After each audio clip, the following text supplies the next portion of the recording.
Welcome to Drinking Bros, presented by GhostBed.com. Yeah, welcome to Drinkin' Bros, kids. We've got Clark Pennington on the show from the Independence Fund here today. Welcome to the show, friend. Thanks, appreciate it. Yeah. Brevity. I know. Happy to be here. Happy to be here. Next question. Yeah, exactly. Happy to be here, Clark. I'm but very happy. Are you here? I am absolutely very happy to be here. It's been a great week. So I don't know that you're actually here, though. We do a lot of hardcore research on this show. People don't realize how in-depth we are with our research here. And obviously, a spelling of a name is important. When you hear a name like Clark, you're wondering if there's a silent E on the end of that. there is not. There wasn't. Correct. Point for you. Now, flip side is, typed in Clark Pennington to the old Google machine, and you're dead. Do you know that? You're dead. You've already died. No, thanks for telling me that. I've got your obituary right here. Well, you know, you said you did in-depth research. By that, do you mean Googling his name 3 seconds before we started recording? Yeah, that's exactly what I mean. Okay. That's exactly what I mean. Are you a U.S. Army veteran? I am. Holy shit, dude. He's dead. Nice. This is not that. This isn't the guy. I'm sorry. Have you ever been to Montana? Have I been to Montana? Yep. Yes. Oh my God, dude. He's fucking dead. This guy's dead. We're talking to a dead guy today. What else we got? Riverside, California. Any connection there? Some. I feel like this is. Do you really? I'm originally from Las Vegas, so I've been to Riverside quite a bit. You son of a bitch, dude. You're dead. You're dead. That's fine. Says you're a people person. I believe that. I met you earlier. You've met all of our people. Pretty friendly. Yeah, absolutely. Yeah, people person. And a storyteller. Not so much, but I've been known to tell a couple stories. Okay, because you're going to tell some on the show today. Okay. Well, you were the chief of police at Matthews? I was. PD? Yeah, North Carolina. Oh, really? So you got to tell some stories then. Yeah. No, in all sincerity, this guy's dead here, somewhere in Montana. Loving memory, obviously, of Clark Pennington. Different dude. What's your middle initial? A. No, it's not. This is a J. Yeah. Okay. But I think the J is soft, You were, so it might you be were an A. this close. I think to it was, being dead. but it might be J. Anthony, and then it's a soft J. I'm not sure. I'll look that up later. Where were you chief of police at? So down in Matthews, North Carolina, just outside Charlotte. Okay, cool. We used to live in Wilmington down there. Loved it. Yeah. Love North Carolina. Great Trying to state. get back there. Well, I like some parts. Yeah, well, I like all the parts. I was in Fayetteville for 5 years. I well. didn't really appreciate that very much. Sorry about that. Actually, you know, it's funny. A fan mentioned yesterday that, so we have dynamic advertising that runs on our show, so we don't always know what the ads are. Yeah. One of them was a tourist. I'm not even kidding. This is the dumbest shit I've ever heard. It was a tourist ad for Fayetteville, North Carolina. Now, Yeah. you've probably been to Fayetteville. You know what Fort Bragg is. Yeah. What exactly would you, let's say you... Waffle House? You've got twins. Let's say you were going to take your twins on vacation. Would Fayetteville be on the list? Not my top of my list, no, not at all. I mean, what the fuck would you even do there? Waffle House. Get stabbed? There's a bar. What's that bar we went to where they just let you dance on the tables? Oh, that was Mac's Speed Shop. Yeah. But So, there's that's a a- Max Speed Shop there. that's a chain. There's Great a bunch of those. rotisserie Yeah, chicken. there's a Max Speed Shop down in Charlotte. Yeah, There's one in it's all Wilmington, over North Carolina. I yeah. enjoy it, and their barbecue sauce is delightful. Yeah. Big fan of that. But yeah, so Charlotte, I get down on. That's fine. Raleigh's fun. Raleigh, Durham, all that area is fun. Wilmington's great. Obviously, the Outer Banks and all that stuff is great. Asheville's super underrated. Yeah. Every time I go to Asheville, I enjoy it. Yeah, so actually, I've been in North Carolina for about 5 years now. So Okay. I retired from a police department up in Frederick, Maryland.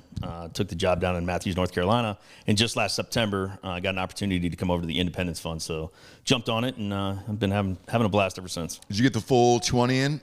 I did a little over 21 up in Maryland, Frederick, Maryland, Yeah. and I did a little over 5 down in Matthews. Nice. So you get the full pension, Oh, yeah. all the fun stuff. Yeah. Good.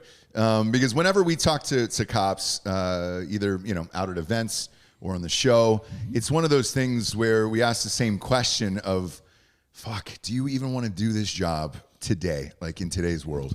Yeah, it's funny. I mean, I know we're not going to jump too far into law enforcement, but it requires a really top-notch candidate to come in and really police the police departments and the cities.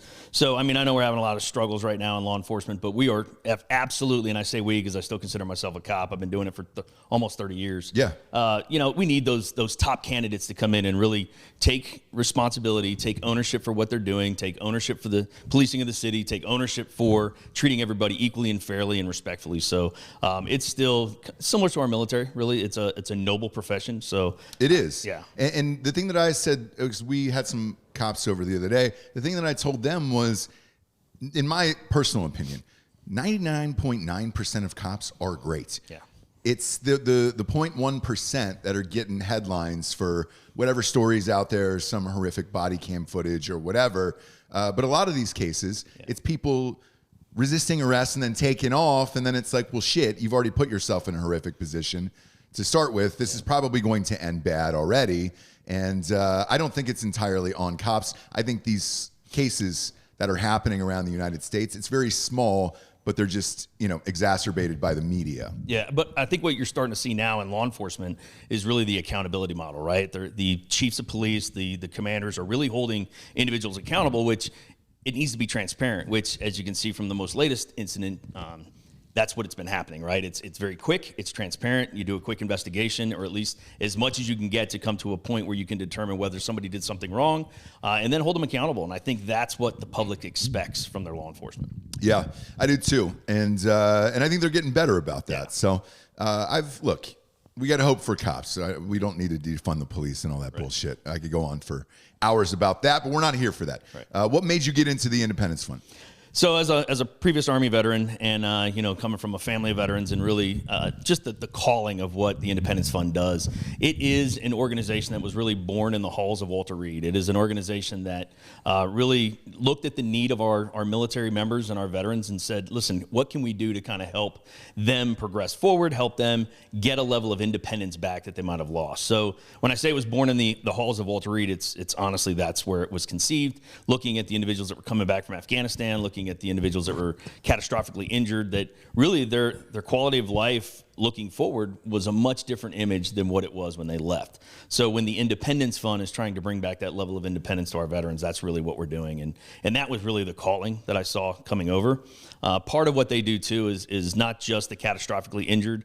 When I initially came over, I led a program called the Veterans Justice Initiative, where it's basically retired cops like myself reaching out to police departments, training police officers on de-escalation tactics when dealing with military. You think about our military members, they're very highly trained, especially the ones coming back from overseas.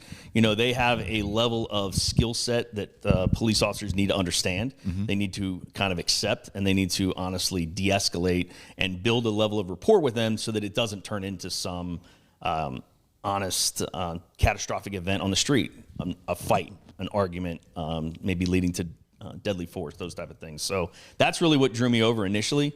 I've since taken on the chief programs officer's position, so I'm kind of overseeing most of our programs now. Okay. And for you personally, yeah, what was the drive and motivation to essentially have a life dedicated to helping others? I mean, let's face it, you're in the military, then you're a cop, now you're working for the Independence Fund. What was the drive and need to do all of that as a full career? Because let's face it, this is, you're looking at 30, 40 years of your life now at this point. What was it? Were your parents like that? Like, who was the driving force for you? Yeah, that's a great question. I don't know. I've thought about this many times in different conversations with people. I think the calling of serving others is just that. It's a calling, right? So I knew from a very young age, I think I was 13 years old when I told my dad I wanted to be a cop.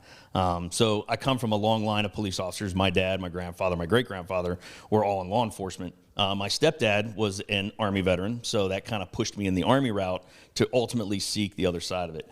I don't know what draws it to me or what draws individuals like me into this level of service or position of service. I don't know. I just love the opportunity to kind of go out and do something bigger than me, be part of something bigger. And that's really what law enforcement provided me the opportunity with. And that's now what the Independence Fund gives me opportunity for. That's amazing. And I don't think I've ever asked you, what made you want to join the military?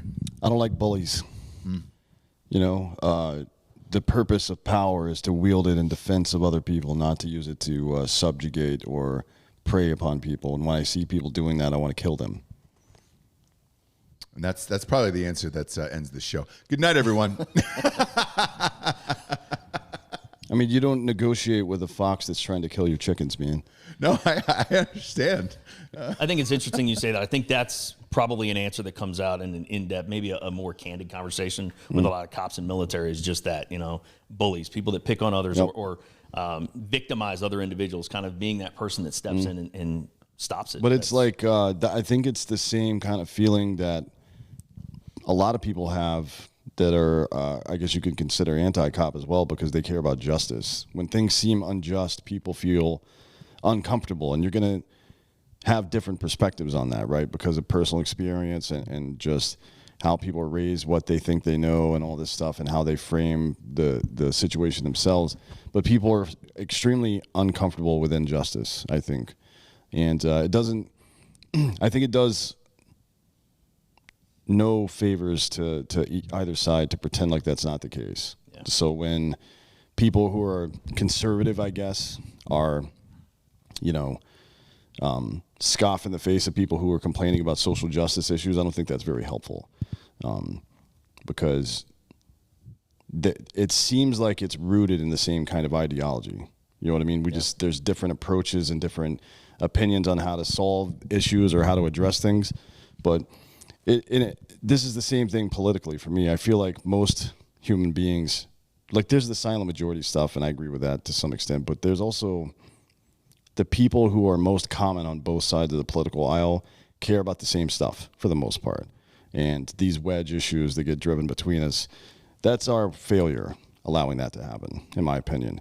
And I think it's, when we look deep into what motivates us as people who, serve communities and shit like that, the smartest thing you can do once you start to realize that stuff is to apply that to what you think is your enemy at the time, right? Because you're going to learn a lot more about them and yourself in that regard, in my opinion. Yeah, and for you personally, with the Independence Fund, when you get started there after doing a job that's so intense, and then you're moving into a different, essentially career path in your life at that point, what's the first thing you do when you show up on day one? I mean, because I'm sure you get that question all the time. Like, are you nervous? You're going to a more traditional job at this point. You're not going after the bad guys every day. It's quite the opposite, actually. Were you nervous going in on the first day? Not really. I think there is some correlation in what I do now, or what I did as the Veterans Justice Initiative Director, and what I did as a police chief. And as a commander, I ran a police academy for many, many years when I was up in Frederick, really teaching police officers how to survive violent encounters, teaching police officers how to de-escalate and hopefully never get to that violent encounter.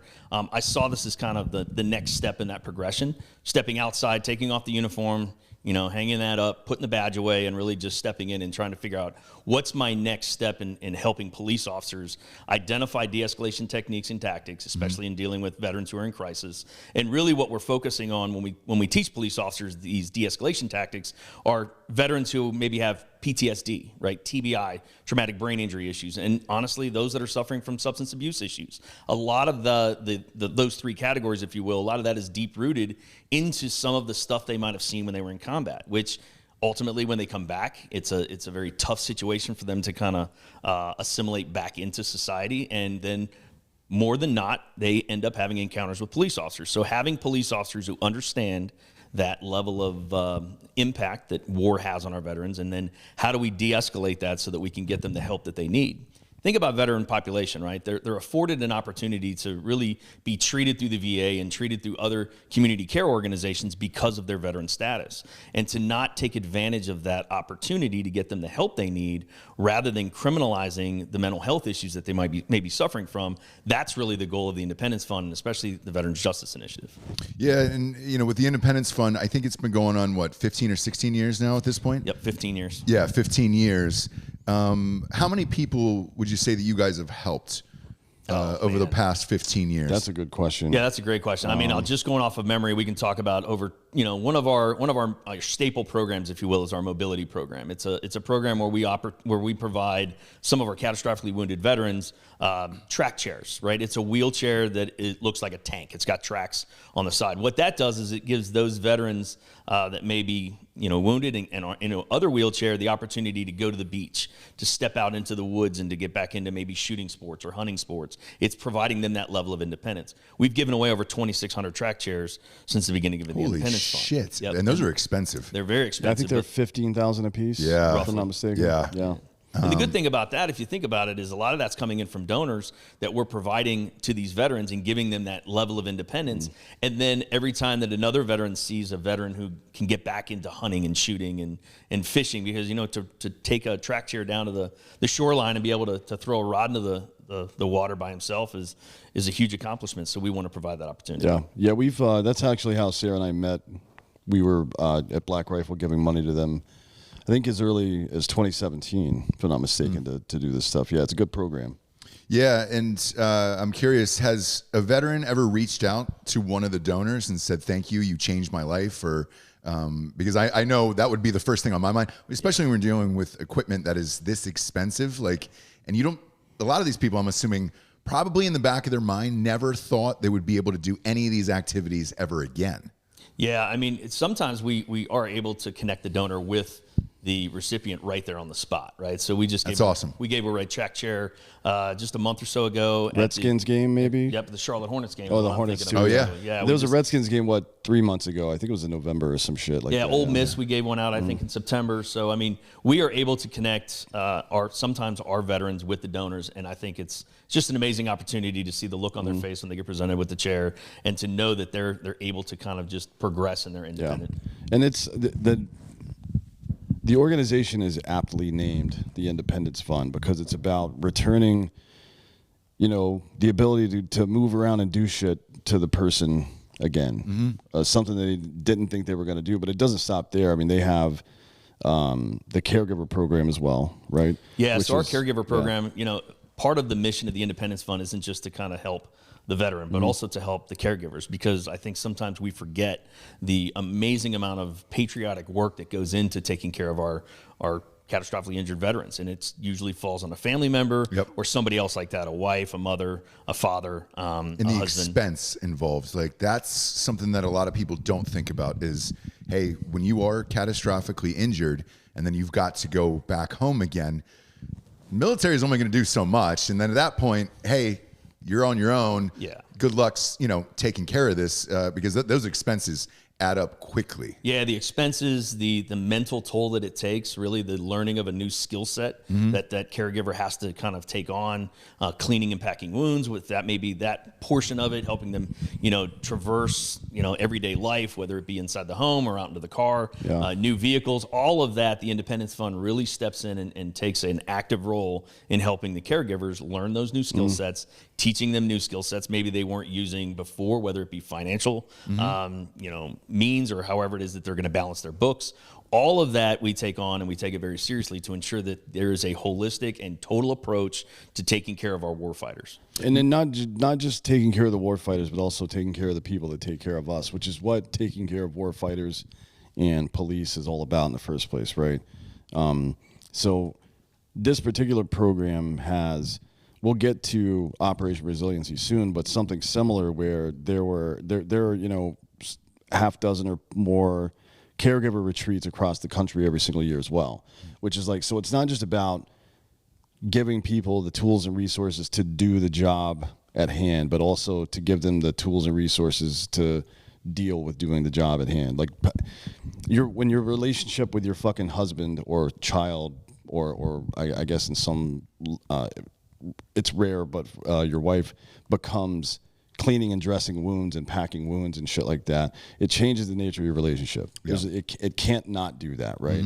And it's asking a lot of a human being to do that without any kind of fucking, forget about the financial support and the skills, just being able to process that mentally and having most of your life be dominated by, it's like having a child but forever, right? Because you spend those first 3 years just trying to keep that little bastard alive. Yeah, you know what I mean. And now, then even as the kids get older, you still have different worries about them and what they're going to do and their skill set and building all that but stuff. Now you're dealing with an adult who you entered Right. into a fucking marriage with at some point, and it can be humiliating for both parties involved. It can be very stressful, obviously, and Sarah's done a really good job of organizing around that because she's experienced it herself for 15 fucking years now. That's why. Sarah Verardo, by the way,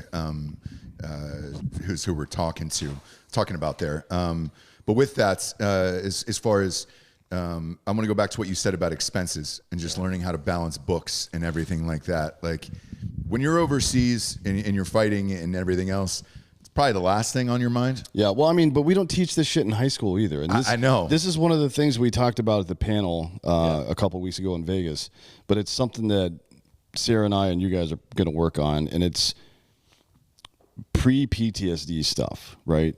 And it's like, give people the skills to process what's going to happen to them before and not just wait until they're fucked up and then try to handle it then. Mm-hmm. And in the same way, teach 17, 18, and 19-year-olds who didn't learn it in high school and have no life experience, who now all of a sudden have a job, which sometimes requires them to deploy somewhere for a year and have no visibility on their finances and shit, how to actually handle those situations. Because just like not getting good sleep fucks up the rest of your life, if your finances are bad, then stress starts to mount, and those can be fucking precipitators, I guess, for suicide in a lot of cases, or at least depression and nihilism. Oh yeah, because if you can't properly take care of the books for your family and your wife and kids and all that stuff, that stress is going to keep mounting and mounting and mounting. Not just the stress, it's too late. Not just the stress, but feeling useless. Mm-hmm. Like as a man who is a fucking hard charger and you can't even take care of your own family. That's how it feels to you. I've been in that situation.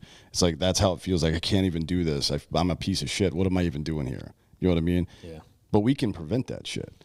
Yeah, and I think it's all about the dealing with it ahead of time, right? Mm-hmm. I mean, I'll give and you a now little it's a bit prevention, right? I mean, absolutely. Yeah, and I got a 20-year-old son, active duty Navy right now. When he left, as a parent, you feel helpless, and you wonder what that person, when he stepped in, what he's feeling like, because he's really helpless, and first time he's got his checking account. Yeah, it's like, forget about sending your kid to fucking first grade. Yeah. Imagine them going to boot camp, and you're like, oh boy, here we go.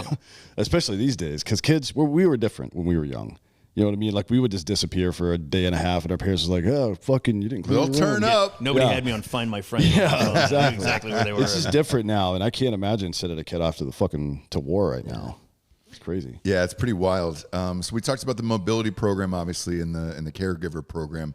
What's the family program? So family program is really what we're talking about in this perspective, right? Is about giving the entire family the opportunity to experience, fun times with their family members. For example, I know the Independence Fund has done this in the past, where we've taken families off to a location where they can actually enjoy a time with their parent, whether it be their father or their mother who might be catastrophically injured, and actually get to experience maybe Disneyland, or get to experience, let's say, a theme park, or like, something to that level. Rent the place out for the day. Sure. And bring that's some awesome. families in, Yeah. It's about dealing with the entire family unit, right? I mean, our warfighters are absolutely deserving of everything they get and everything that we can provide them, but so is their family members who really, look at their dad, and they may not be able to say, look, what's different about my dad from this person's dad? Why can't my dad go do what other dads can do? So we want to show them the opportunity to be able to do that. So that's really, as we said earlier, it's just about dealing with the entire family unit. And there's no holistic approach without the entire family unit being included in there. It's like trying to improve a basketball team by focusing on one player. It doesn't work. Even if that's the best player, you still have to have that team to fucking support everybody. What's one of the coolest experiences you've been able to do for a family? Man, I guess right now, and this is kind of going back to my days of the Veterans Justice Initiative, seeing a veteran father, and I won't go too deep into this case, but a veteran father, 25 years in the Army, his son went off to war, comes back, had some issues with some PTSD and TBI issues, and ultimately got wrapped up into a criminal case, right? Started to see that his drug addiction and his substance abuse that was related back to his service was starting to take him down a path where he was about ready to go away for a while. Some of our Veterans Justice Initiative area managers were able to intercede, get him placed into a 12-week rehabilitation program where he's currently at now. the response from his dad is just heartwarming and loving and just appreciative of what we were able to do, because his son did not need to go to jail. He needed to get help. And we were able to work that out, not only with the prosecutors, but with the judge and ultimately the VA, to get him into some community care. And now that person, from what I understand from his father, who talked to us last week, is doing a phenomenal job right now and is really seeing a light at the end of the tunnel. And for me, seeing not only a father who served our country for over 25 years, did everything he could do to keep us safe, let his son go off to war and do what he felt was right for this country, and then for us to kind of give back to both, to me has been a huge input. So do you guys go into the courtrooms and talk to the judges? We will, yes, and we have. No shit. Absolutely. Wow. Absolutely. That's But why a lot of it happens in proffering sessions as well, does. too. Yep, we behind have the scenes. testified in open Like, court. You want to get there before the fucking court date happens. Oh, absolutely, yeah. But you have testified in open court? Absolutely. Now, the ultimate goal, I will tell you, under the Veterans Justice Initiative is really to get the veteran before they get wrapped up in the criminal justice system. You talked about it a little bit earlier, a lot of the stressors that lead to suicidal ideations and suicidal issues. Sometimes it's financial. A lot of times it's criminal, right? When you start to get wrapped up into a criminal case, you're typically at the bottom of where it is in either your substance abuse issues, and now you've got additional stressors monetarily, going away for a while, maybe losing or missing your family for a long period of time, which starts to lead to suicidal ideation. So we want to get it before it gets to that route. We want to intercede, get the police departments to identify some of their veterans living in their communities that might be able to come back and talk to us, so that we can get a hold of that veteran and hopefully get them into treatment before they get arrested. I wonder if there isn't some way to, as cases are building early on, to identify those people, just to give police officers the resource to search the dude's name. Oh, he's a recently deployed combat veteran. Let's reach out to these guys and see if he's not in the mix somewhere. That's a great idea. We are also working with police departments now in North Carolina, trying to get them to identify all of their veterans that are that they're dealing with, right? Yeah. So we're trying to get them to add a block in their what we call an RMS system, records management system, to really tag them as a veteran. Yep. Contact us, see if we can't work with them to get them into some treatment before they get wrapped up into our CJ system. So I agree with you. I think there needs to be that opportunity. We are opening up a lot of doors with local police departments. I know Asheville, we talked about that earlier. Buncombe County over there is starting that. They're one of the Cumberland first County's ones. always done it because they have to, because we're there, 82nd's there, Delta's there, fucking what used to be 2 special forces groups plus SWIC. Yeah. So a lot of drinking related incidents happened in that area. Yeah. So for a very long time, Fayetteville PD plus Cumberland County Sheriff's Department has been pretty cooperative, I guess, in helping make sure unit readiness stays a thing. Sure. Because we've had guys get arrested right before deployments and like, dude, get the fuck out of here. Go to war. Get out of here. You know what I mean? But this time it's different. It's about getting back to life. Yeah. And I think one of the other facets of that training that happens, I think it's called CTI or something like that. They do CIT. CIT, yeah. They do it in Virginia a lot. My buddy Bryce works on one of those things. Explain what CIT is, because I'm not sure a lot of local law enforcement around the country really knows about it, because it hasn't spread as much from the like. There's a couple of really big ones near military towns in Virginia and stuff like that, but I haven't really seen widespread coverage across the U.S. with that yet. Yeah, so crisis intervention training is teaching police officers how to deal with individuals who may be suffering from mental health or mental illness issues, right? And it's like, dudes, my buddy Brian Paulus did this. Suicide by cop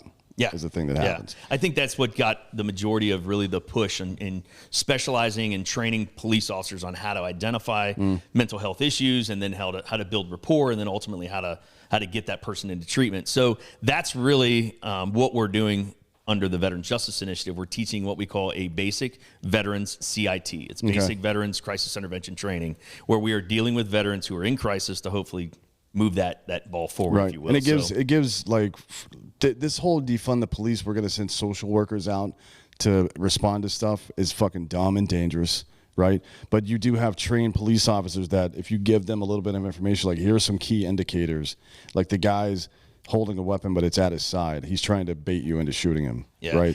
I think part of that, what you just talked about with the co-responder model of dealing with, mental health professionals who respond with police officers, there's a need for that. There is as a follow-up. But as a follow-up, a follow-up, there's a need for that. As an initial crisis response, you're going to have specially trained police officers, knowing how to de-escalate, and those type of processes. That's what the VJI, Veteran Justice Initiative, is doing. We're training police officers on veteran-focused basic crisis intervention training. And we are partnering in North Carolina with all of our community colleges, which, by the way, are the ones that teach our basic law enforcement to our police departments. We've been invited into most of those training sessions to ensure. Post ones, you mean? Post A and Post B and shit like Yes. that? Okay.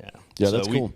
We've been invited into all of those, and we've been doing pretty good work down there in North Carolina. I'll be honest with you, I'd love to see the model replicated nationwide, because there is a need to really focus on our veterans, to focus on mental health, decriminalization of that mental health issue, moving it forward. Yeah, I think something like combat deployed people who are now LCSWs, licensed social workers, sitting in the car until the scene's secure. I like that idea. But this idea that traffic stops are going to be conducted by fucking people with graduate degrees in psychology. I mean, it's not that it's stupid. It's fucking dangerous for everybody involved, because they don't know what they're doing. Yeah, I think there's a lot has been thrown against the wall, right, and see what sticks. And look, good, fair enough, right? Like this, what I was talking about earlier. If somebody's bitching about something, just because you don't like the conclusion they come to doesn't mean they don't have a legitimate gripe.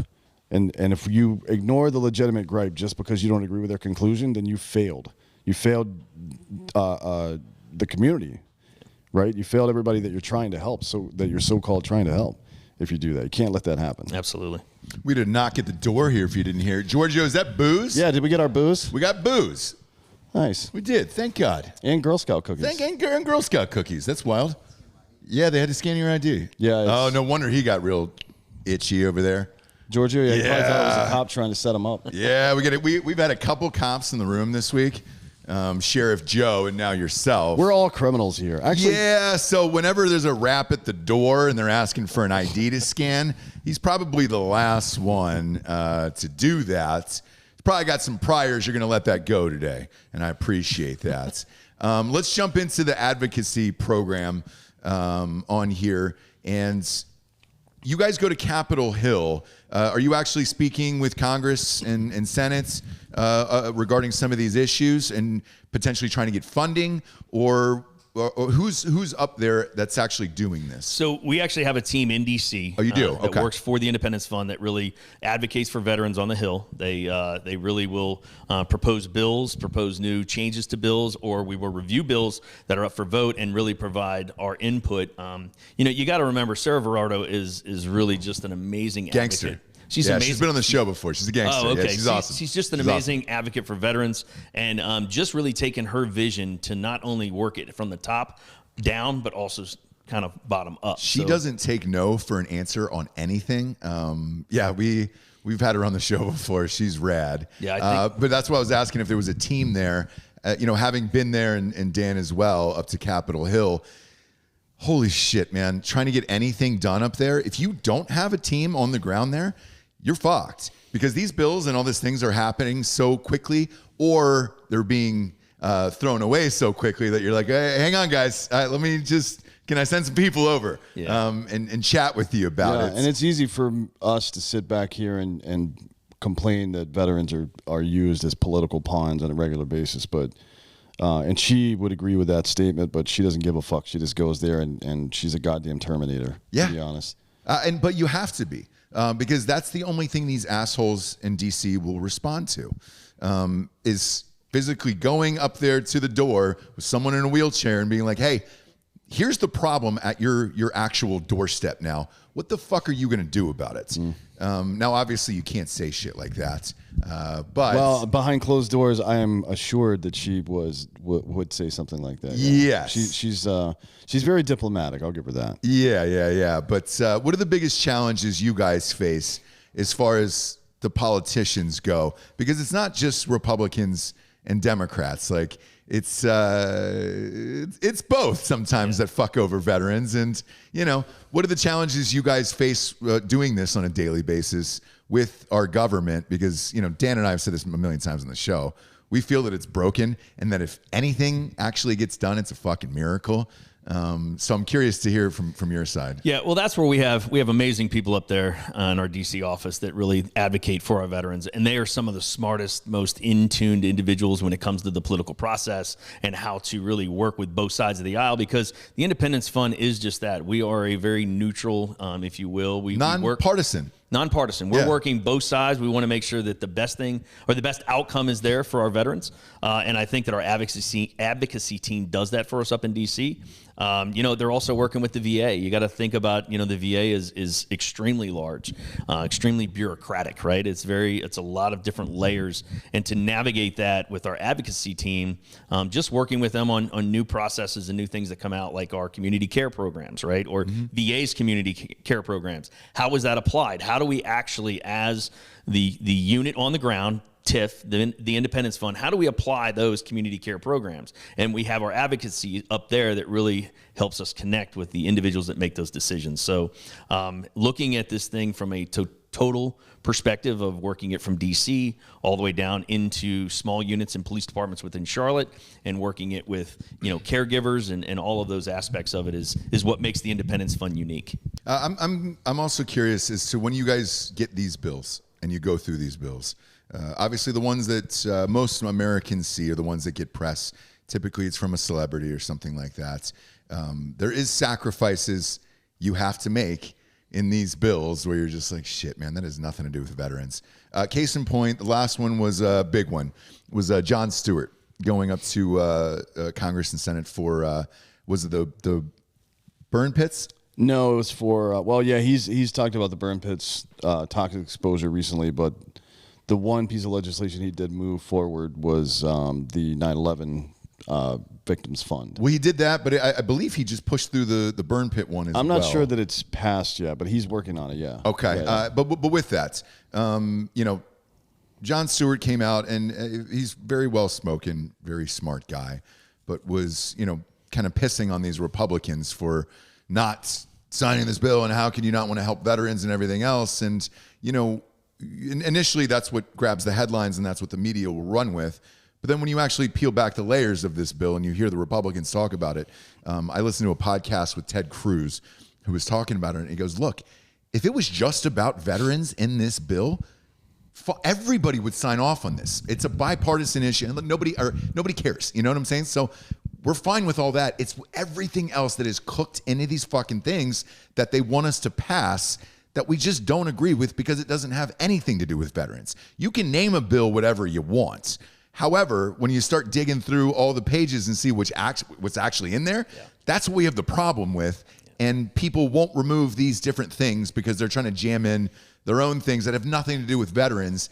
Mentally, how do you guys get past that? Because you eventually do to get this shit passed, or else none of it's going to get passed. Yeah, I think it's about patience, right? I mean, it's about working through each of the processes, each of the problems. And I know, I'm speaking outside of my real realm of expertise here, but from our advocacy perspective, they are very patient individuals. They are very intelligent. They understand the dynamics of how a bill gets passed, some of the stuff that gets attached to it that maybe doesn't necessarily involve whatever the bill might have been pressed to, but they are absolute wizards at processing through and working through those issues, at least to make sure that the veteran issues through the Independence Fund is brought forward to the forefront to make sure that if that is in the best interest of the veteran, that we're going to support it, that we're going to try and push that through.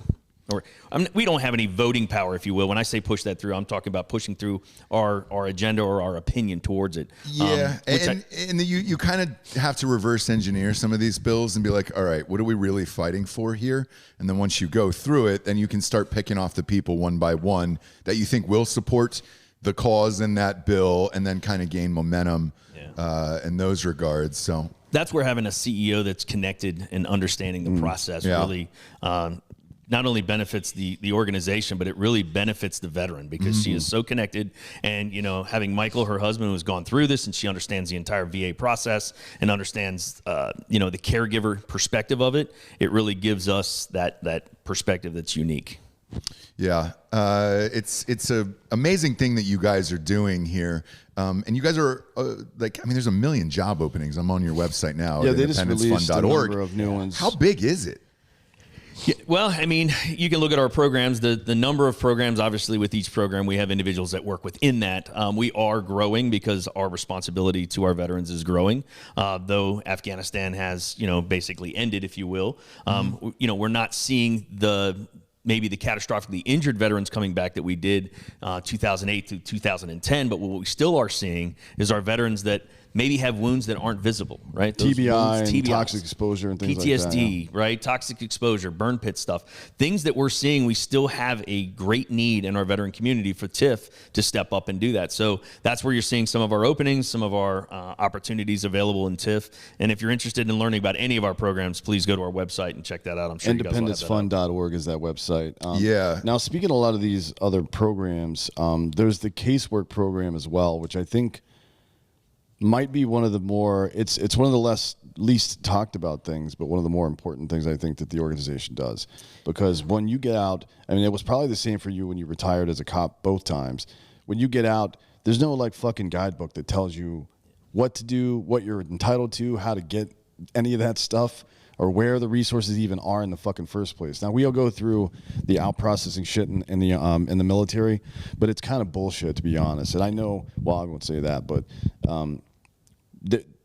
there's all sorts of different things that happen there. So service-connected benefits, your VA rating and things like that, medical eligibility, so you can get health care from the VA and not have to pay through the nose for Obamacare for the rest of your life. The caregiver assistance is part of it. Medical referrals, vocational rehabilitation, which is a program at the VA where if you're over a certain % disabled and you can show that your disability affects your ability to do a previous job, they will re-educate you, including graduate degrees and whatever else, and then find you a fucking job doing that thing. There's a lot of stuff out there available to people that, one, they don't know about, two, they don't know how to use, and the barrier to entry for people like that are going through, that are so stressed out and have no idea what to do already, makes it seem impossible. But to be honest, the things are pretty easy to do, right? I mean, you have to be patient sometimes because it's government and it works slow, but more or less, it's not that difficult to do. People just don't know what the fuck they're doing.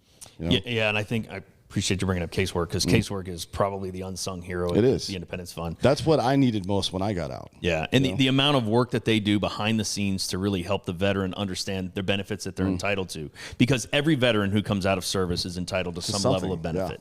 Yeah. Depending on obviously some of their experiences, but they are entitled to some level of benefit. Our casework team, absolutely phenomenal. They are trained as VSOs, means they understand the paperwork that has to go in to apply for disability and then to maybe increase disability. Yeah. All of those opportunities that maybe we think become daunting as the individual getting out. No, they do that shit every day. That's the thing too, because you go to the VA, there's something wrong on your paperwork, and you got to wait 3 more months for a fucking interview or appointment, and you're like, fuck this, I'm not doing this. Yeah. But they know how to do that shit. Not only do they know how, they'll get you in there quicker, and they'll get the paperwork done correctly. And here's another key point of this whole process too, from the Independence Fund. There are companies out there that will do this, right? There are for-profit companies that will help a veteran navigate the VA. We will do it for you absolutely free. We don't take a percentage. We don't take a portion of it. We don't ask for a penny. It's a benefit that the veteran is entitled to, and our casework team will do it free of charge. And we're asking to bring in more people under the fold to try to help them increase their disability or even to apply for it. Yeah, and I think it's really important because there are law firms that are specifically set up to take a percentage of what the veteran should be getting, saying, I don't know, we'll do the case for you. It's totally fine. We're just going to take X amount of dollars of whatever you get for the rest of your life. And a lot of people don't know that. The part about this, the paperwork, not only is it tedious and very time consuming, but if you answer a question incorrectly on there, then they'll knock your benefits down. And that is life-changing money in some instances, especially when you're just trying to get by on a monthly basis. How does somebody out there who maybe just got out and is looking for this type of help find you guys for this? Just going to independencefund.org? Yep, just go right under our website, go under casework, contact us. We will get you in contact with one of our caseworkers. And I'll be honest with you, we are pretty astute to this process and this problem. So we are really within contact of our veterans in a very short period of time. Anywhere from 48 to 72 hours is what we like to get back to our veteran, to at least let them know that we've received their request. We are going to work their process. We want to interview them and figure out exactly what they've experienced and what we can do to kind of either get them benefits or to increase their benefits. And sometimes it's not even benefits. Sometimes it's just navigating the VA system. Sometimes it's just navigating community care. You know, hey, I went in, I tried to get mental health treatment. I'm really feeling like I need to talk to somebody, and the VA pushed me back 6 months. They can't see me, or they're not able to get me in because I haven't received my certain benefit letter yet, and therefore I can't receive that level of treatment. Well, referral or whatever the fuck correct. it is, and anybody who leaves the military combat, especially within 5 years, is eligible for that treatment immediately, and we are able to help them kind of process and understand what their benefits they're entitled to. And I think that's where our casework team is the unsung hero, because these people are maybe not openly or have missing a limb or an eye or something like that. They're really struggling internally, and that's where casework is the if you look at the people who commit suicide after the military, it's not primarily people who are losing limbs. Yeah. It's not that person. It's somebody whose brain is fucked up. And the VA is doing a good job. They are expanding their programs. It's definitely better than it was like in 2012, for sure. Yeah, they're expanding programs to try to help out. So, we're losing about 25 veterans a day. Mm-hmm. We lost 71,000 veterans since 2010. Which is more people than we lost in the entire Vietnam War, right? Mm-hmm. It's 10 times more people than we lost in either Iraq or Afghanistan. So why isn't the number changing when you see the 22? Why isn't it going up? Why aren't more people talking about it, that it's getting worse? That's a great question. I think it's up too. It's up not just in veterans, it's up in active duty service members, 80% or something like that. We talked about that on the show a few weeks ago, But it's up even higher in reservists, which is alarming, right? Because it doesn't necessarily mean that it is combat exposure anymore that's doing it, because reservists are killing themselves at a greater rate than people who are actually active duty still doing deployments. You know what I mean? That's very alarming to me. Yeah, the answer to that, why, I think that's what we're here to kind of help process forward. That's what we did at SHOT Show. We're really bringing forward a conversation about veteran suicide to make it something that we need to discuss. We need to talk about what it is and why an individual is starting to have suicidal ideations. Is it service? Is it combat related? Maybe sometimes it's not combat related. Some of the issues that some of our veterans are experiencing could be deep rooted from when they got into the military and from then, before. Yeah, correct. We talked about that Yeah. at the thing. Like a lot of that stuff. You come in. Like, look, one of the primary indicators of whether or not somebody's going to be a successful Tier 1 or Tier 2 operator, for whatever reason, there's plenty of exceptions, but fatherless homes or dudes that didn't have good relationships with their dads, right? So now you put these guys through 2,000 explosions and gunfights and all this other stuff, and their brains all rattled. What do you expect is going to happen? Mental health issues, just like any other health issues, compound over time.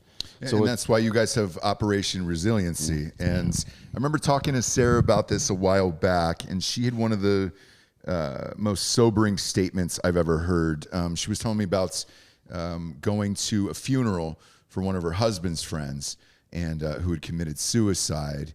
And one of the guys looked at somebody else there and I said, "Hey, I'll see you at the next one." And I was like, shit. I mean, that's pretty dark, but that's why you guys are doing this. What are you guys putting in place, and what type of programs are out there if somebody is having problems or thinking about committing suicide? How do they reach out to you and get a hold of somebody immediately? Yeah, so if that story doesn't give you chills every time you hear it, and I've heard it 20 times, right? If you don't listen to what that story really brings to you, is that a veteran says to his other veterans, "Hey, I'll see you at the next one, the next suicide. That's when we'll get back together." That's what Operation Resiliency really is trying to leverage. There's a camaraderie between soldiers, airmen, Marines, sailors. There's this camaraderie that's built during wartime. There is this camaraderie that I've got your six, you've got my back, I've got your back. We start to really, bond over an experience, and that, whether it be military service, yes, but combat service particularly, we start to bond over that service. So when we're there and we are like-minded and like-experienced, and things that I may be struggling with, if I know you're there and you have experienced it, or at least you understand what I've gone gone through and what I'm going through, you become that person that kind of can maybe say, hey, maybe we need to go talk to somebody. Hey, maybe we need to address these feelings that you're having. Whereas if I'm having these feelings about past wartime experiences or something that maybe somebody who's never experienced it doesn't quite understand what I saw or what I went through, it becomes difficult to really process that. Yeah. So Operation Resiliency is about bringing individuals back together, giving them an opportunity to rebuild that bond that's already there, and really to try to process through those connectivities, right? We've done it over 400. We have had over 400 participants in Operation Resiliency as a result of that experience you just said. Yeah, and it's like there's a lot of misconceptions about what veterans deal with after the fact, what it is, how to treat it and stuff. I mean, it's like even from the camaraderie standpoint, a lot of people think it's like, oh, I've got my support system again. I've got my buddies to lean on again. And I'm not sure that that's really accurate. Like if you ask a guy who's done war why he did it, you'll get some varied answers, but one of the answers that'll be crammed in there with everything else will be, I did it for the guys next to me, right? So when you get back in these situations, I don't think what you lose is your support system. I think what you lose is the very real, direct, and immediate sense that you're responsible for the welfare of other people, because that's what defines a man, is building a family and community and being responsible for them to provide and protect for them, right? And when you lose that, you lose all hope. It's the nihilism that is defining this current generation, not just of warfighters, but of everybody. I think it goes back to we opened up the conversation, right? Talking about why do we do what we do? I mean, that is exactly it. Taking care of and helping other people process through issues. So you bring these guys back together in Operation Resiliency, and they remember like, oh, it's not just me suffering. I've got responsibilities here. Hey, my buddy's worse off than me. I need to go help him instead of thinking about myself. And it's not about distracting yourself from your own problems. It's about realizing that these problems don't get better with time. Bad news doesn't get better with time. They get better when you fucking address them. And you address them by doing the things that got you there in the first place, which is to say being responsible for the people around you, right? Yeah, absolutely. Something else you guys do that I find just absolutely amazing is this thing called a live day. Talk to us about a live day. The live day. So, for example, one of the issues I think what you're referring to is, like, for example, Michael Verardo, his live day would be the day that basically when he got injured, he should not have been here, but every year after that becomes his live day, right? So he is here 9 years. He's alive. Yeah. Exactly. Yeah. We should celebrate that, right? We should be celebrating everything that these individuals did for not only our country, but for our ideology of freedom. We should be celebrating that. So I think it's also a way for us to remember what our veterans are doing out there, especially our combat veterans. So North Carolina passed a bill just a couple of years ago where we will celebrate our wounded heroes. And this year will be our third year, our Wounded Heroes Day, where we will celebrate our heroes and those that were wounded in combat as their live day. Because me personally, like, we joke about this on the show often. Every day you wake up, it's Pikachu Day, or, Today's National Pizza Day. Is it really? Yeah. Oh, God damn it. It's like, dude, that's every day. Jared, I don't need to. Jared and Jericho are going to all the quote unquote best pizza places of Salt Lake City today. Is there one? No, there aren't any. Yeah. But a live day is a great one. Like, that should actually be passed in Congress, I think, where it's just like, hey, let's celebrate the day that you're alive and you thought you weren't going to be anymore. And I think that would be something worthy to pass and promote rather than Pizza Day. Oh, God. I think really looking at what North Carolina is doing with our Wounded Heroes Day and celebrating our wounded heroes and really giving them an opportunity to be lifted up where they should be lifted up, which is to the highest level of either government, local government, state government, and also in the hearts and minds of everybody that should be remembering what they did. Yeah, because on your website and everything else, you guys have some YouTube links if you're out there and want to check it out on independencefund.org. You have actual veterans describing their Alive Day. And some of the videos are unbelievably moving, and the more and more people that are able to share their stories like this, I just think it's a very positive way to look at a very horrific situation and realize how lucky you are, even though you went through something extremely traumatic. Regardless of how traumatic your life may or may not have been, everyone's lives are ultimately defined by how they traverse and navigate whatever bullshit comes their way, right? Like, you will be defined by your resiliency as a human being at the end of the day. So it's not just about like somebody's having a bad day. To them, that feels like the worst day for them, and it's going to feel identical to the worst day for you, even if your worst day was quite a bit worse than theirs. Right. You know what I mean? So we define ourselves by how we're able to overcome this shit. And, talking about it is the only way you do that. Like, you give it context. Like, you know what? That was fucked up. And right, that's now really I can move on. You know That's what the I mean? push behind Operation Resiliency, right? We're bringing back all levels of that unit, right? We're not just bringing back your squad leader down to the private who might have been injured. We're bringing back command sergeant majors. We're bringing back first sergeants. We're bringing back company commanders and battalion commanders to really understand and to talk through some of the issues and identify ways of taking care of each other. And you guys have some huge sponsors here. It's massive. Like, you've got American Airlines behind you on a lot of this stuff. Fox is on there. How are these conversations go behind closed doors with some of these executives? Are you guys the ones doing them yourselves? Are you bringing other people with you? Maybe some people that just got out and are looking to get in for some jobs at some of these companies? How does that work when you talk to some of these huge sponsors? Well, there is no better person that can sell the Independence Fund and our mission and what we do than Sarah Verardo. She understands it because her vision and her direction for the company, or for the organization, I should say, her direction for the organization is the route that we are going. So, I don't sit in these meetings with American Airlines and Fox. I mean, those are all conversations that are had with our board of directors and had with Sarah, because really those are the opportunities to really expand and to push the message of the Independence Fund. My job as the chief programs officer is really to make sure that the programs that we've put in place are operating effectively. Well, Yeah. I want to talk a little bit more in depth about what exactly Operation Resiliency is. So, a company-sized element. So the captain, the commander, and the first sergeant typically, or maybe some higher level folks, and everybody on down who was able to make it, attends a 4-day retreat at no cost to them. Airfare, lodging, food, everything's covered. It's a no booze event. Right. Okay. Like clarity. There's workouts in the morning. You're going to do PT. You're going to do some training classes and stuff. Give us a little bit more in depth about what exactly happens over that 4-day period. Because one of the reasons you're on here today is because we need more units to send through this program. Yeah, thank you. That's absolutely the whole reason behind this, I think, is really to push Operation Resiliency.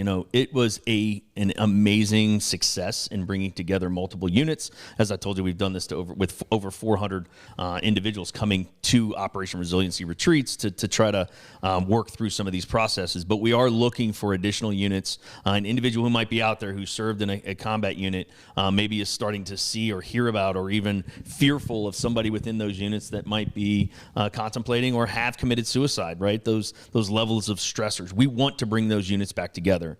One of the other positives about the Operation Resiliency is we go where the unit needs us. We don't bring them to Charlotte because it's easy for us and it's in our backyard.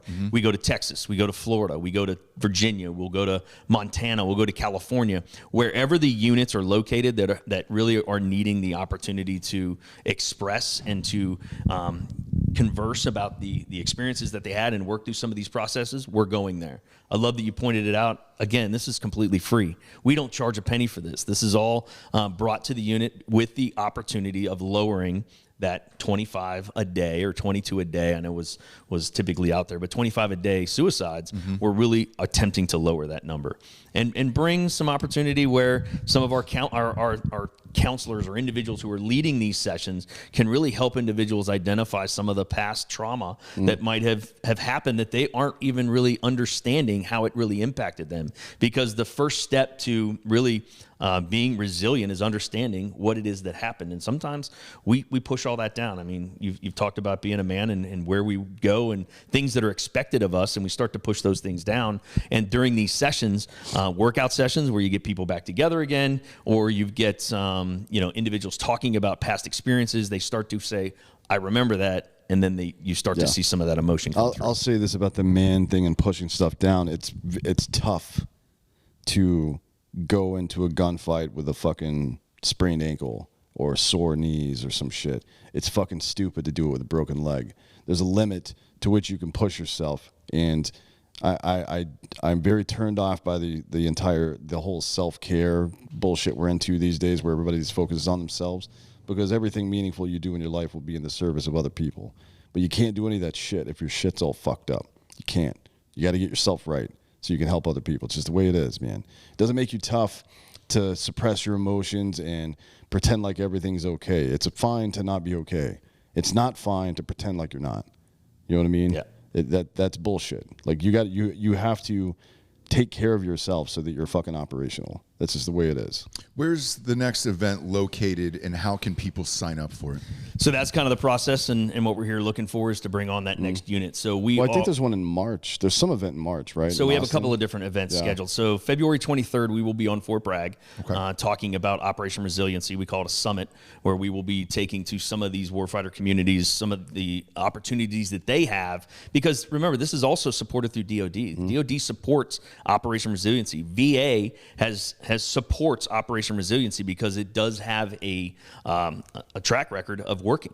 And they're sending counselors and stuff to the events and whatnot. Absolutely, yeah. So, so we're going to be at Fort Bragg February 23rd, talking about Operation Resiliency. We do have another opportunity. We're going to do another panel discussion down in Austin. I think on the 11th, the March 11th is that date. We are looking to expand some of our summits, where we're taking not only the panel discussions but about Operation Resiliency to Bozeman, Montana. Yeah, Utah. hopefully on the 18th for Bozeman of March, but we'll see. We're still working on that one. And then we're looking at, I think, 7 or 8 different places. Something Utah, like that. Florida, North Carolina, some of the other areas. So we are really hot and heavy. Springs Colorado, is one of them, we are hot and heavy on this right now. Yeah, we really want to make sure that there are units out there that need this opportunity to come together and continue to build that bond that they might have begun building or did build when they were in combat. So we're definitely pushing these things hot and heavy right now. Well, how do you guys reach out to them, or do they reach out to you? How does that work exactly on the back end of it?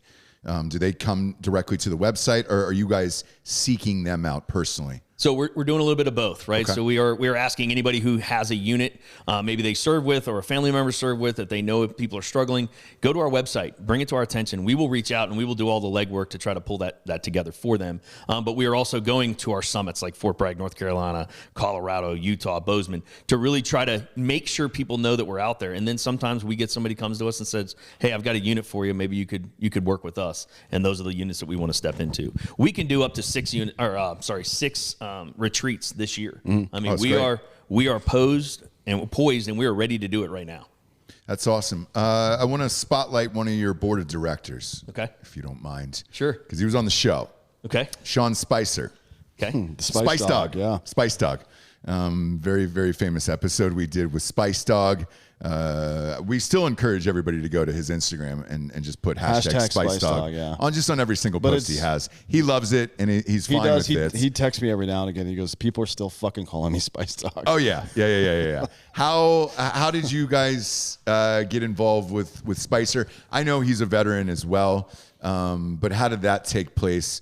And how did you get him on your board of directors? Yeah, I think you're going a little deeper than my knowledge band will take us through. So again, that's a Sarah connection, I believe, or at least the board of directors and the mission of TIFF really draws a lot of our support to us. Whether you look at American Airlines, you look at Fox. You know, when I believe years ago, the story was that once we had a news story about our track chairs. As soon as that was kind of posted up on Fox, that's when the program really just took off. So I think TIFF sells itself. The mission of what we do sells itself. The mission of taking care of not only our warfighters, but the family and the caregivers, it speaks for itself. So that's kind of the mission and how I got involved. It spoke for itself. When I heard about it, I wanted to be part of it. I wanted to step in. I was looking for my next big service motion, and some of our board of directors are basically the same way, I'm sure.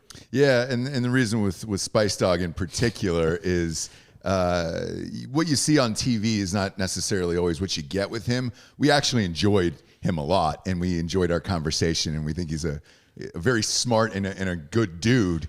And I think it would be surprising for a lot of people to know how involved he is in different charity organizations. So genuinely wanted to give him a shout out here because we like Spice Dog a lot. And when I saw his name on here, I was like, shit, I can't not let this go. I think you just keep wanting to say Spice Dog. Yeah. I got to it's not that. It's mostly, Spice Dog's going to do Spice Dog things, okay? It's mostly that. Well, look, there's either you like things with nothing spicy on them, or you like a Spice Dog, and that's up to you. You know, the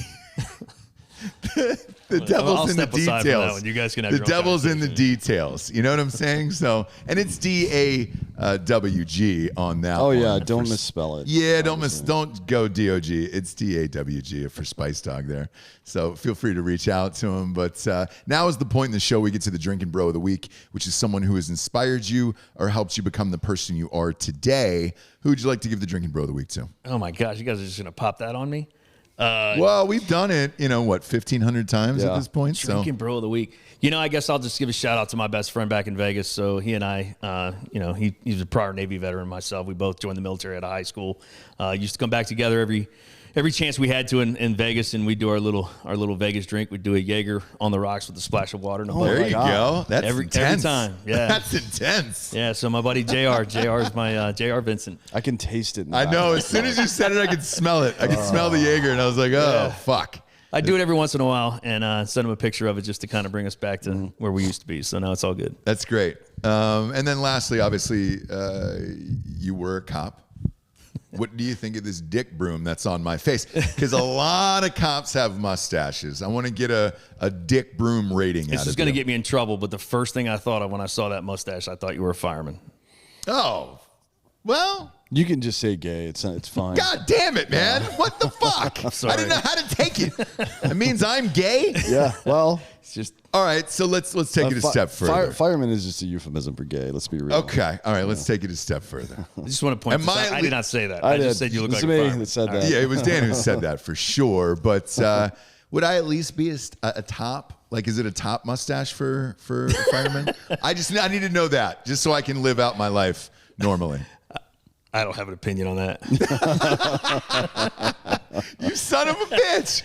We've been hanging out for a couple hours now, and it's like, you don't have an opinion on whether I'd be a top or not? I can't push that now. God damn it, USOB. Tell everybody out there where they could find the Independence Fund, how to donate, and what you guys are looking for right now. Yeah, so go to theindependencefund.org. Okay. You can find all of our resources, or at least all of our programs on there. We have many different openings, so if you have a heart of service, which is really what we're looking for, somebody who has a service heart, wants to go out and serve veterans, serve their community, because this is really not just a North Carolina issue. This is an entire country and world issue, if you will. We've got veterans living all over the world. So yeah, if you've got a service heart, come to our website.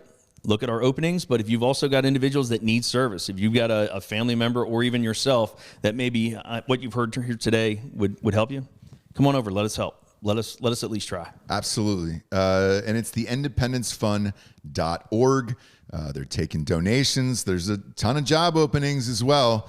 You guys are expanding rapidly, and I think what you guys are doing for our veterans and everything else is truly amazing.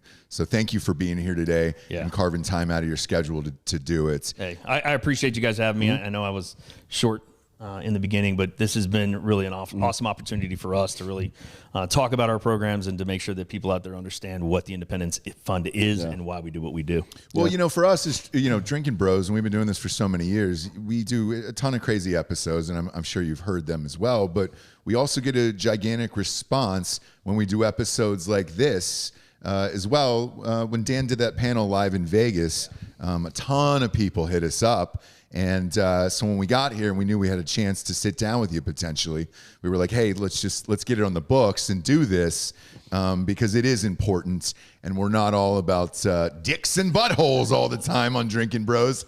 Sometimes we actually do some good, and we appreciate you being here. Absolutely. Thank you, guys. Thank you very much. Again, go to theindependencefund.org. Donate if you can, if you're looking to help out in any way or get involved. All the info is on their website. We all got through combat together. And why wouldn't we continue to take care of each other even after this amazingly challenging, gut-wrenching, difficult, but amazing experience we went through together? Why wouldn't we continue to help each other out? Yeah, we're here as a brotherhood, and we're all hugging and shaking hands, but deep down inside, there's those demons you think only you have. And when you see somebody open up and talk about those, it's not just me, and it's okay, and we can get through this. Contrary to what you may have heard, the young veteran, the young combat veteran, is one of the most at-risk people in the military and post-military service. While military and veteran suicide rates have risen by 30%, the younger age, between 2005 and 2018, rose 80% instead of 30%. In other words, while 18 to 34-year-olds represent only 10% of the veteran population, they represent 79% of all suicides.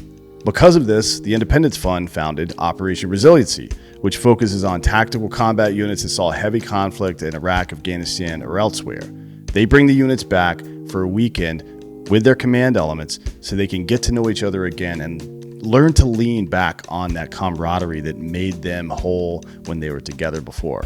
So, how does it work? You go to the Independence Fund website and you find Operation Resiliency, you fill out the form on the page, and then somebody from the organization will get back to you. If you're having trouble, reach out to one of us and we will help you. I've personally met over a dozen men who've been through this program, guys that saw hard combat, and they all have great things to say about it, and they talk about how it saved their lives. So if you're out there and you're part of one of these units, please reach out to us and let us know so that we can help you too.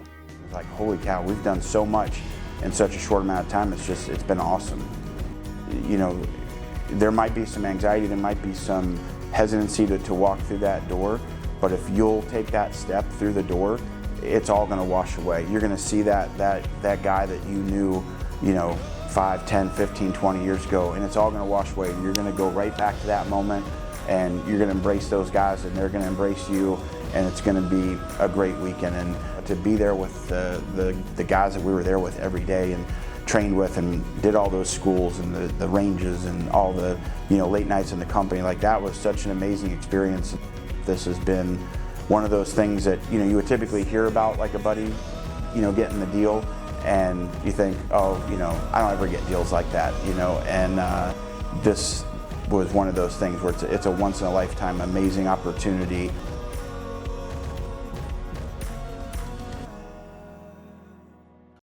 Holy shit. Holy shit. Yeah, you don't sound great. Sure don't, friend. Sure don't. We went hard at the, what was it? The waste management last night? Mm-hmm. Man, I'm having a hard time even saying the words, Well, good luck saying this dude's name. I'm not doing it. God, I'm not doing it. Try it. Nick. And it's... Yep. What's the last name? Nope. So, Nick, I fuck this up every show we do. Mm-hmm. I get the person's name wrong. Okay? I'm not doing it. You say it. No. Say it. Yep. It's Armendariz. There it is. Nick Armendariz is here. Just repeat it. You just did. Yeah. So what Nick the fuck was the problem? Armendariz is here. Let's see this beautiful man. That was a lot of build up for no fucking follow through. I feel like he's gonna bring it today. That's all right. Yeah, I got you. I feel like you're gonna bring it today. Apologize about the voice. I was out with your cohort last night at Benihana. Oh, nice. Fine dining. Till midnight. We split a fishbowl together. 2 straws. I drank one, he drank the other. You didn't share? Yeah, we shared it. Well, I mean, same straw. Yeah. That's how you know you're real bros. Oh, no, it's too far apart. We're too far apart, the table. But it was nice. You just got off a cruise. I'm sure you had about 80 of those. Yeah, it was a pretty pricey bar tab. $15 a drink. It's like being in Vegas, but on the water. They give you that all-inclusive bracelet, but it's never all-inclusive. No, 15 drinks, and I felt compelled to, push the limit. Yeah, drink 15 more. Yeah, I think the last cruise we were on was for the show, and they just kind of slide it under your door. It's like a bracelet, like the one I'm wearing now from the golf tournament last night. Mm-hmm. You just kind of swipe it, and you don't think about it. Yeah. Everything's fine. And then you get the bill at the end of the trip, and you're like, holy shit. How big was yours? It was pretty pricey. I mean, it was just under $1,200. So I probably should have gotten the all-you-can-drink package. I didn't anticipate drinking that much. I was up around $1,700. Yeah, it was, nice. It was nasty. It was a nasty bill. Yeah. I was like, this sucks. We had a great time. It is. It is a good time. Yeah. Highly It's a recommend. weird eclectic mix of people, though. Oh, yeah. Right? Who's like- on yours? It was a pretty moderate age group from everybody from, early 20s through, the old folks running around on their little rascal scooters, just kind of beeping around. So Yeah. You ever thought about pushing one of those fuckers into the pool? a few times. I think they should put a ramp on the fucking front of the ship, so they could just drive. I mean, it's like Etterstoop in Viking culture. When you become too old that you're a drain on society, you just jump off a fucking cliff, right? Yeah. So old people riding rascal scooters off the edge of a cruise ship, that sounds dope to me. It sounds amazing. It is. It is. It sounds amazing. We can get Nitro Circus to sponsor the whole thing. Yeah. I'm in. Right? Yeah. Let's do it. Black Rifle. Yeah. Brought to you by Black Rifle Coffee. Hard AF, right on the side of the cruise ship. Zoom. Let's do it. There you go. Let's zoom into Official space. sponsor of all future cruises. Yeah, dude. There you go. I mean, look, if you're gonna die on a cruise ship, let's face it, you want to see some logos in front of your face before Absolutely. you die. You want to see advertising all the way up until the second your eyes close, Exactly. and that's it. So you work for the Independence Fund? Yes, sir. So I'm the mobility program manager at the Independence Fund. I've been there for about 4 years now, and I pretty much enjoyed every second of it. What is a mobility program manager? So we work with the veterans that are in our space and wounded, injured, and ill veterans. So I run the track chair program as well as our TIF tactical program, and getting those that are catastrophically wounded into track chairs, which is basically a wheelchair with tank treads souped up and on steroids, and getting them out to places where they may not have been able to go previously, or where the limitations of their little rascal scooter couldn't get them. And then our TIF tactical program's a newer program that we had started a couple years going now. So bringing guys in and getting them out shooting, hunting, fishing, and just back into the outdoors. It's kind of a pseudo-adaptive sports, and getting guys back re-engaged with nature, maybe finding a new tribe or getting a part, opening up doors to them that they may not have known existed. And for you personally, what made you want to do it? As far as coming to TIF, it's a long story going back, but once I originally was working directly for the CEO and then ran some operations, and when the whole mobility program opened up, that was kind of a shoo-in to get back in more one-on-one within the veteran space, and being a veteran myself, getting back there with the guys that I had served with and helping them out. And, it's a pretty cool job. It's an awesome job, man. I mean, it's very fulfilling and a renewed sense of purpose in that regard. So. Were you military? Yes, sir. So I served in the 173rd and, 2007 to 2009, and then I was 82nd Airborne Division after that, deployed with both units multiple times. So came back and, got out, had my own demons that I had to face on my own, and, for several years of a spiral. And then I kind of actually reconnected, getting back out into nature, climbing and hiking. And then so I went through a course up in Washington State doing mountaineering, so alpine mountaineering and technical leadership. So I stayed up there, climbed Mount Baker, did a few other ascents, ice climbing, top rope, and crevasse rescue and all that. It was just kind of the gas that I needed, at that time, to kind of fill that gap of, what am I doing right now, and how can I make, put something positive into. If I'm going to go out there and do dumb shit, I might as well, do it in a positive way, or something that's more fulfilling. It scratched that itch of manliness that needs to be challenged without making it self-destructive is probably a good idea. Absolutely. Because otherwise we're just going to try to drink and do feats of strength and shit. Yeah. Which is, fun sometimes. Well, but you need that too. You can't do it every day. Yeah. Otherwise you'll be a piece of shit. So Absolutely. You look like a piece of shit in real life. I know. I'm looking at all your shit right here, and it's like, dude, you've fucked some shit up in your day, haven't you? Complete degenerate, And yeah, I mean, it was. I've had a good time. It's been a hell of a roller coaster, but you learn from the experiences and gain wisdom from that. So, hopefully I can pass that off to my son one day and. Tell him, hey, man, I know what you're doing. I know where you're going, and you're probably not going to do much that I haven't done. So, because I've been there, done that. So. What's the craziest shit you ever done? I don't know. Well, I would say jumping out of airplanes at one point, but you know, when you're sitting on the side of like, you know, an ice face and ice climbing and digging these little screws into the side of ice and clipping in, and that's all you got. It's a lot, but you know, there's definitely times where I was on the side of a mountain or getting in position and climbing up, and you're looking down, and it's like, man, what the fuck am I doing here right now? Yeah, why do it? But you know, you have no choice but to either bitch out or you can continue to climb. And so, and that's kind of, you know, metaphorically for life. It's like, you know, it's, hey, it may be hard right now, but just push forward because there's no going back. You know? I want to dig into this, dude. Bad. I fucking told a story on our Patreon episode about mountain climbing. Are you into mountain climbing? It sounds like you are. I am, when I can do it, you know, when I'm able to get out there and have the free time to get out there, there's nothing more that I love than going out and climbing. No fucking way, dude. What is it? Can I ask? I've got to know what that is. I think it's just the peace of the outdoors, and it's just, you know, it's very mission driven, mission focused. You don't have, you know, all the worries and concerns of the world go away. In a way, I'd almost compare it to like, you know, what I used to say about being deployed. You know, it's very mission focused, and you're just out there, and you don't have to worry about anything. I mean, your bills, everything's taken care of back home. As long as you got, you know, you may have a solid old lady, but if you don't, then you know that you just deal with that when you get back. But you might die up there. Yeah, that's true. I did an episode, again on Patreon. I forget how long ago it was. There was a firefighter who had passed away rock climbing. And I was like, why the fuck is any grown man rock climbing at this point in their life when it can just be over like that? And that's it. And then you just fell off the side of a mountain. Well, who cares? You don't know that you're dead. Yeah. Is that what it is? I mean, at that point, it's one of those things you just don't think about. You know, I mean, there's you know those fleeting moments where it comes by you, and like I said, you're like, man, what am I doing right now? I could be sitting on the couch watching TV, but you know what, man, I could be sitting home on the couch watching TV, eating chips and stuff in my face, and you know, die of a heart attack. I could walk out the door and you know, a plane engine falls on me, or get into a car crash or something along those lines. You know, you're never guaranteed tomorrow, so why not live to the most for today? That's nuts, dude.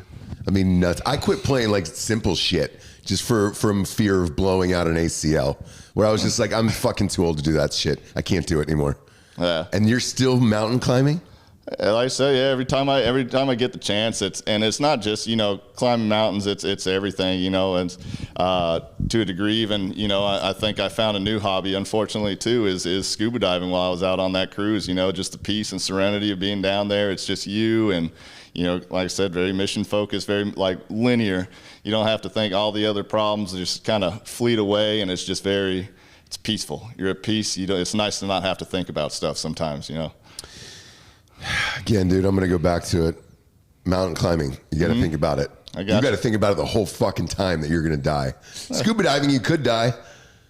Do you know that all those murders right now, that's what they're doing? The women are clipping their husbands, the rich husbands, down scuba diving. Yep. Smart. Smart. There's no cameras and shit. I know. You can just clip it. Just went wrong. Yeah. And boom, you're dead. Yeah. You're fucking dead, dude. Again, I love it. I love that you love to do it. Yeah. Two dangerous sports, but man, fuck that. I just like, if it's not inside a gym, I can't even risk it. I'm like, nah, not worth it, you know? Well, that's where, you know, that's kind of the brakes is, you know, you got your gas and you got your brakes, you know, and it's kind of that, the yin and yang. You know, I found my brakes a lot in yoga when I'd gotten into that and just kind of slowing down, being in the moment. And, and you know, I'd gotten into that with another buddy. So like yoga, jiu-jitsu, things like that, I understand. Yeah. But the fucking rock climbing, bro, you're going to die. Oh, I'm sure. Have you, at some point. Have you been on a rock face and taken a shit? Like an actual shit or actually falling off like, no, I've not yet. I haven't been on any big walls like that, but I've definitely gotten to the top and topped out and had to, you know, taking shit up top. That's the only reason I would do it. Yeah. I would clip my feet up as well and just let it go. So I've thought about it. It depends on what kind of dump it is. It doesn't matter to me. No, it does. If it fucking splattered and then you got to walk around with that. No, you've got like wet wipes and shit. Do you have wet wipes up You there? just wet wipe it up. You bring whatever you want up with you. You know, All right, if I can wet wipe it up, then I'm fine with then it. you throw those down into the valley as well. But a dream would be just a hard 1-2, you know, deuce, where it's just a clean break. Just 2 fucking dill pickles in a jar where you're just like, oh shit, this is awesome. And then just to see it, because you want that weight, right? From however high up you are. it would be nice if it fell on a fucking bird nest to get them back for all the shits they've taken on us over the years. Yes, that would be great. Yeah. Or just a passerby. As a matter of fact, I might start doing that. Yeah, you can. I might start shitting in birds' nests. You can, why not? Yeah, I mean, they've been harassing us for years. Man, but just a nice clumpy hard deuce, just boom. Right out. Nuking people. Well, no, that's a new goal I got now. Well, I'm inspired. Yeah. Feet on the ground, reaching for the stars, and you'll do it. Yeah. You'll do it. How long you been working for the Independence Fund? So I've been here in April 4 years now. I started just after one of our Operation Resiliency retreats and came on board. And like I said, I worked with the CEO for a little while, ran operations for a little while, and then moved into mobility. And I don't plan on going anywhere for the time being. Were you a participant in one of the Armendariz events? Yeah, so I was. It was the inaugural Armendariz. It was off our company from the 82nd Bravo Company, 2508.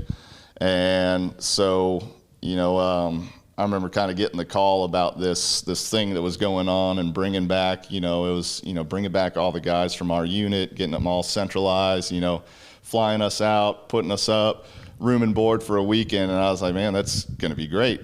Some of these guys I hadn't seen for 10 years, you get out or get back from deployments, people just kind of go the different directions, the 4 winds, and some guys ETS, some PTS or PCS, and you just never really see them again. And, so having the chance to reconnect after, a deployment such, like that one, it was, there's a lot of like unfinished, hugs and moments and laughter to share with each other that, everybody gets back from deployment. And I think you, or me, for instance, I didn't appreciate the fact of, being around all those guys, when we were there. It was just, you're still in the Army, still, taking that big green weenie for a while, and you're disenfranchised or disgruntled coming back from deployment, or pissed off at the world, going off wherever, and business continues as usual. So you never really get that time to, just sit back and, think about what just happened, or, talk to your boys about it, because they've all gone off, and now you got all these new guys that you're training and preparing for the next fight.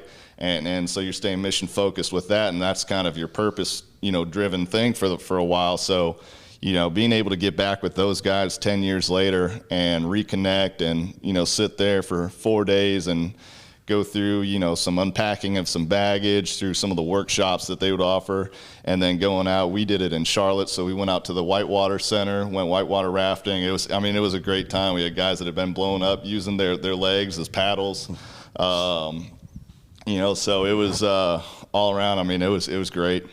So it was nice to just reconnect and unpack some of that baggage and really just, hey man, are you okay? Yeah. So, because throughout, the Facebook and social media and stuff is, and great in some aspects, but you also can see where, some of your buddies are falling off, and, you want to reach out to them, or, should I reach out to them, or maybe I'm being a bitch by reaching out to them, or, how would I take it if somebody reached out to me at at my moments of like, spiraling, and said, hey man, reel it in, and I know that looking back, I probably had guys that were doing that, but you're not listening. You don't give a shit. Yeah. So you're just doing your thing. So, but it was nice. 10 years later, we're all a little bit more mature, a little bit wiser, and thinking back of, even guys as, as far as our command team, now I'm at the age that they were leading us into, some of the fights and to the AOs that we were in, and to have that kind of burden of, maybe not burden, but that weight on your shoulders of, keeping this whole company of guys alive, and you're 31 at the time, 32 as maybe as a first sergeant. So yeah, it's a lot to think about, and it puts a lot of more humanity, just maybe some of the leadership that you had that you may have looked at differently back then. So Yeah, because back then they're just a couple of fucking old cocksuckers that are telling you what to do all the time. Absolutely, man.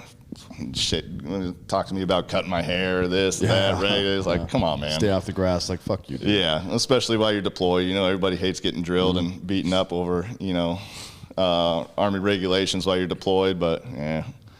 So it is what it is. They got to do what they got to do, and, you know, you realize that later on going forward, but, you know, at that point, fuck it, you know, so. Yeah. What's your favorite part of the program?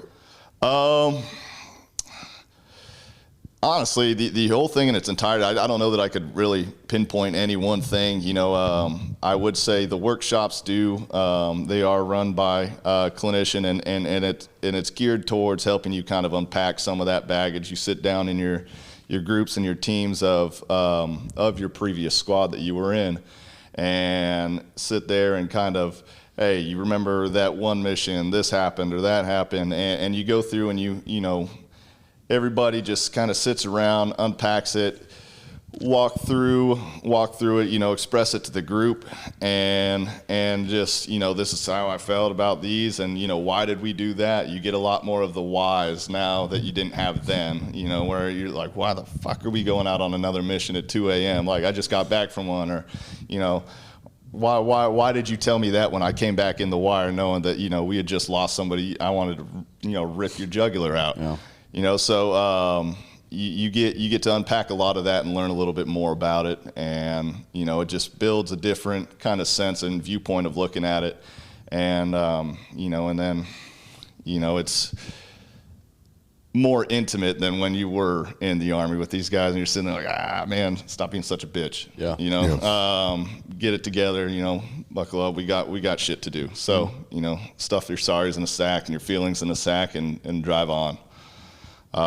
But so I think it was a pretty great moment being able to do all that. And then some of the other culminating events and just being able to get out there and have fun again with everybody. You know, I mean, the whole thing was just focused around getting the family back together and being that family, and then charging everybody with, you know, you are your brother's keeper, as cliche as it is, and it's been said a million times and stuff. You know, nobody's going to look out for us better than, you know, me and this guy who, you know, sitting in a, you know, fighting position together, or walking through minefields together, getting shot at together. You know, I got your back then, you know, you got my back now and stuff, and even though we're thousands of miles apart, you know, we still call and check in, and I think that's the biggest thing is, you know, having that sense of purpose, or that tribe, and, you know, that community of dudes that you may have lost and stuff, because like everybody knows, you know, you kind of hang up that uniform of who you were and all these, you know, ribbons and decorations and everything when you get out. And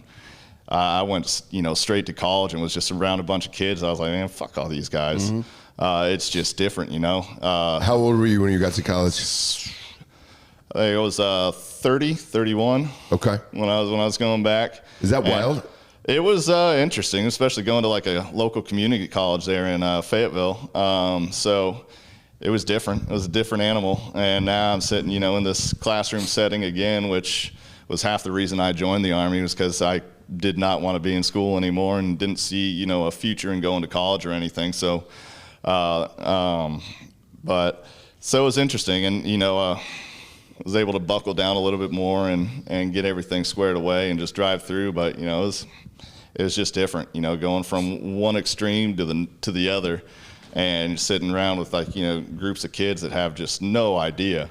And that's not their fault, but, you know, it's just it's a whole different perspective on life, you know, and you know, we only know, or, you know, select few, you know, combat veterans, or, you know, whoever just know about. So right on.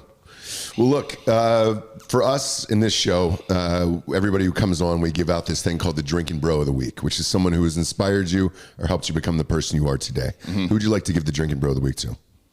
Oh, man. Somebody who's inspired me. I would say, man, and it's not so much out of left field, but I'd say it's my buddy, Alex Jaregi. So he was my squad leader while I was deployed, and then I had moved companies. He ended up getting blown up on our last deployment, lost both legs, but the positivity and his attitude that he's had has kind of been a driving force. But, you know, I mean, He lost a lot, you know, and you know, his positivity has just never faltered, and it's something I've always admired, you know, because I was never able to, you know, maintain that positivity, and I know he struggled for a little bit as well, but you know, he kind of came out the other side of it for the better, and he's doing great now, and he's always been an inspiration to me. I mean, he was, like I said, he was a great leader for me, and he was a great role model while I was coming up in the ranks as well, and you know, to see him still, you know, being so positive, and he's got his farm in California where he's doing all his shit and stuff, and just living his life to the best, you know, and he doesn't, you know, if he is negative, he keeps it to himself. You know, I've never heard him say a negative word about his situation or anything like that, and you know, for the most part, like, I don't even consider, you know, looking at it as much of a situation from the outside. It doesn't, you know, it doesn't look like it gets in his way, or, you know, it holds him back. And so, like I said, I've always kind of admired that. That's awesome. Cheers. Tell everybody where they can find the Independence Fund and how to get a hold of you. Absolutely. So you go to the website, it's independencefund.org. From there, if you're interested in applying for mobility or various other programs that we got, you can go to the links there, send in your application. From that point, you know, we have a team that reviews the applications. I'm one of them, and I'll just be reaching out to you from there. So, you know, my email's on the website as well, so you could go direct to me, and I'll help you out with whatever you need and put you in the right place. Perfect. Say his name. No. Yep. You got to sign off with his name. It's Armendariz. There it is, Nick. It's nailed it. Easy. Nick Armendariz. Nailed it. It's been a pleasure, sir. Pleasure, absolutely. God, I got it right, didn't I? Congratulations. Yeah, thank you. Thank you. I've earned it. Yeah. I've earned it. There you go. Appreciate you tuning in, kids. Go to iTunes and rate the show a 5-star and leave a quick review. Head on over to Spotify, just a 5-star, and you can walk away from your life, all right? For D'Anthony Holloway, I'm Ross Patterson. This is the Drinkin' Bros podcast. Good night, everyone.